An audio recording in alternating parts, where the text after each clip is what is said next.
Ms. Mariam Jaafar.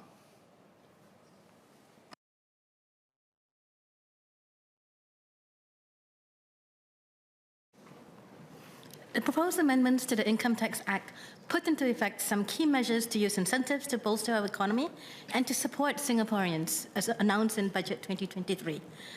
I will speak today on two changes that are relevant to parties at the opposite ends of the economic spectrum. Firstly, for the very rich, the amendments related to the Philanthropic Tax Incentive Scheme, PTIS, for family offices. And secondly, the amendments related to mandating the submission of income information by intermediaries for self-employed persons, a segment of our population with a significant share of lower-income workers. First, the amendments related to the PTIS, which allows family offices with approved Section 13O or Section 13U incentive awards to claim 100% tax deductions for overseas donations made through qualifying local intermediaries. The aim is to build on our success in attracting family offices from around the world and to develop Singapore's reputation as a regional philanthropy hub. These tax incentives complement other changes announced at Budget 2023, including allowing family offices to meet the minimum local spending requirement via charitable donations and grants to blended finance structures, as well as the inclusion of climate-related investments and blended finance structures for the purposes of the capital deployment requirement. Taken together, it is a really exciting bet on the role of philanthropic capital linked to family offices in catalyzing much-needed investment. The increasingly global nature of many of the challenges facing the world, from food and health security to education gaps to climate change, require increasingly global responses and resources. By absorbing risks and lowering costs, philanthropic capital can play a key role alongside development and public finance to mobilize the needed private capital, for example, in the form of blended finance structures. To me, the design of the PTIS is well thought through. It clearly reflects the government's intent to build Singapore's philanthropic ecosystem linked to family offices. The changes could result in a higher proportion of higher quality family offices, and at the same time, the requirement for 100% of overseas donations to be channeled through qualifying local intermediaries should spur local charities to build their capabilities and capacities to meet the requirements for overseas philanthropy.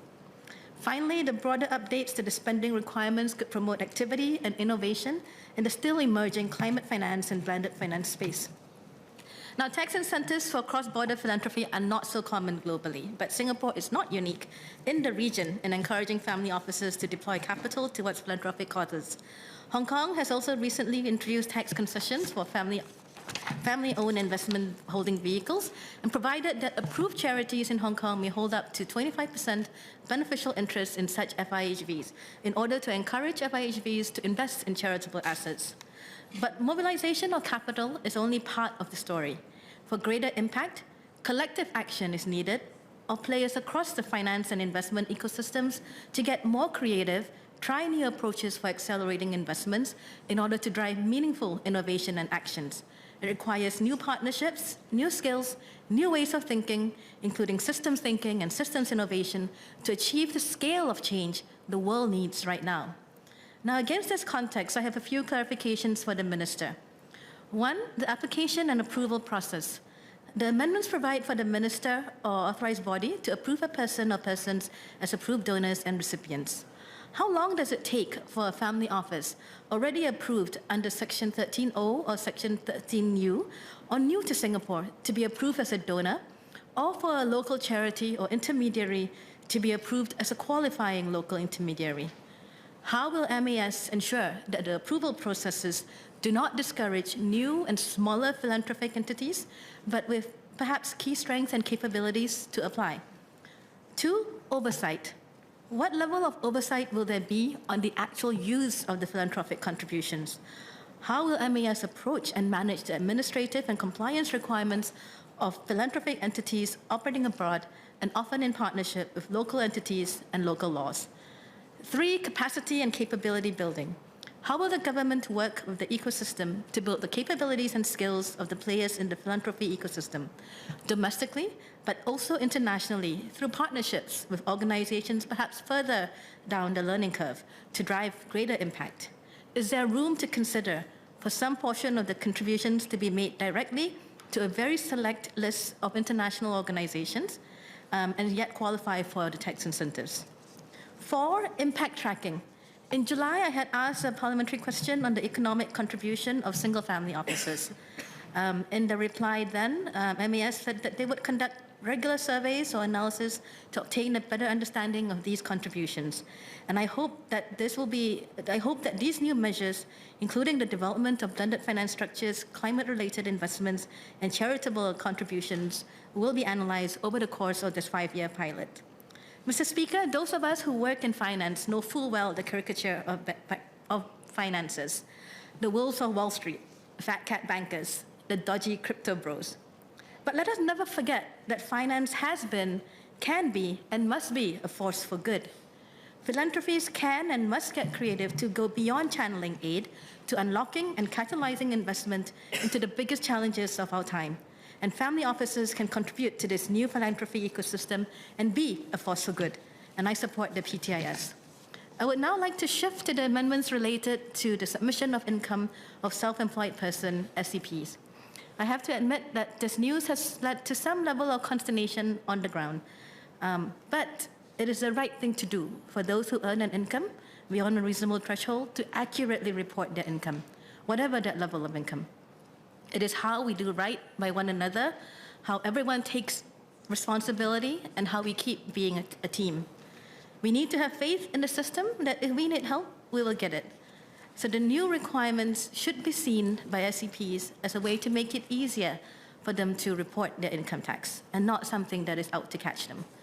It is equally, though, the government's responsibility to accurately assess the income tax of each hardworking Singaporean worker and to be proactive and responsive when the data tells us that something has changed in the worker's situation and to extend support when needed.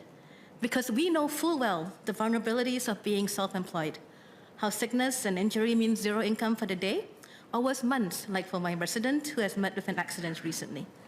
And so this proposed change, by increasing transparency for tax assessment, must also make it easier, more automatic, for schemes that are designed to support Singaporean SEPs to be administered and minimize onerous submission of information each time.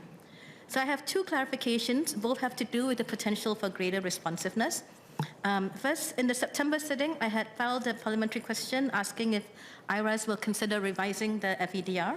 In the specific instance, the 60% FEDR for taxi and private hire drivers in light of higher operating costs. I thank DPM Lawrence Wong for his response that IRAS has reviewed the FEDR in 2023 and concluded that the FEDR remains sufficient for the vast majority of drivers. Yet, I continue to hear feedback on the ground from some drivers that they're taking home less, and in some cases, significantly less. Apart from inflation, there have also been recent corporate action announced that could have an impact on drivers' earnings. So I'd like to ask a clarification of the Minister. How often does IRAS review the FEDRs to keep pace with changes in the costs of services? If it is trigger-based, what are the triggers? And could the submission of income information automatically allow for more timely and accurate assessment of the sufficiency of the FEDR by assessing patterns and trends across the population for each category of SEPs? 2, how can the possession of timely income information for SEPs facilitate the design and administration of government schemes to support SEPs, in particular to address the vulnerabilities of SEPs? For example, can SEPs be qualified automatically rather than having to apply for schemes like the workwear income supplement, but also the modular package, the cost of living support package, or others? Mr. Speaker, sir, a tax system does much more than collect revenues for our budgets. A tax system, when well designed and well understood, strengthens the relationship and the accountability between the government and the people. This government has strived over the years to build a comprehensive, fair, and sustainable tax system. Notwithstanding the clarifications, I support the bill.